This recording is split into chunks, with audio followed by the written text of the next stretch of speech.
justice. We want justice. We want justice. We want justice. We want justice. We want justice.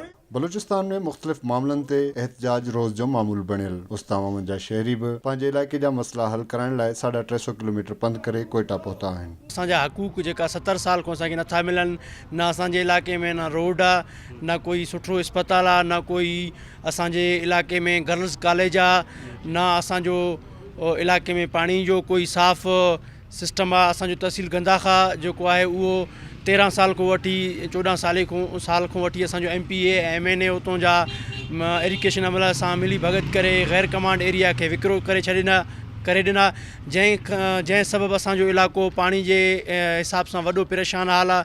उतों जा माण्हू माल मवेशी सभु मरी चुका आहिनि। हर वक़्तु असां सां इहो ई 13 साल को ज़ुल्म हलंदो वञे थो। क़ोइटा पहुतल हिन काफ़िले में न रुगो मर्द पर औरतूं पिणु शामिल आहिनि। जन पेरनि में फ्रैक्चर थियण बावजूदु सफ़र जारी रखियो। हिननि शहरनि जो चवणु आहे त 5 लाख जी आबादी वारे शहर जी का सार संभाल न रधी वई त एहतजाज ते मजबूर थी हिते पहुता आहियूं। इन जे करे असां तमामु दोस्त लॉन्ग मार्च सां हिकिड़ी ख़ातून असां सां कटे आहे, औरत असां साण आहे जेका तमामु ज़ख़्मी आहे। असां हुनखे अस्पताल रेफर करे छॾियासीं, जेको फ्रैक्चर पियो आहे, जेको हाणे इतलात असांखे मिलियो आहे कि फ्रैक्चर चुका आहे। ऐं हिकिड़ो माज़ूर असांजो बख़्शली नाले सां दोस्त आहे जेको माज़ूर आहे, उहो माज़ूर जो हौसला अफ़ज़ाई ॾिसो असांजा हिते असां निकिता आहियूं असां पंहिंजे हक़ वठण जे लाइ।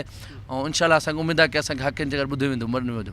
ओस्ते महमद जा शहरी 15 मुतालबा खणी बलूचिस्तान जे गादी वारे शहर में प्रेस क्लब आॾो खुलियल आसमान हेठि मौजूदु आहिनि। हुननि मूजिबि इंतज़ामिया पारां कैंप हणण जी इजाज़त कोन पई ॾिनी वञे। जंहिं इंतज़ामिया जी इहा रविश रही त सख़्तु एहतजाज करण ते मजबूर थी वेंदासूं, पर मुतालबा हल कराइण खां बिना वापसि कोन वेंदासीं। कैमरामैन नईम लहड़ी सां गॾु ابراهيم बहराणी, जेकब न्यूज़, क़ोइटा।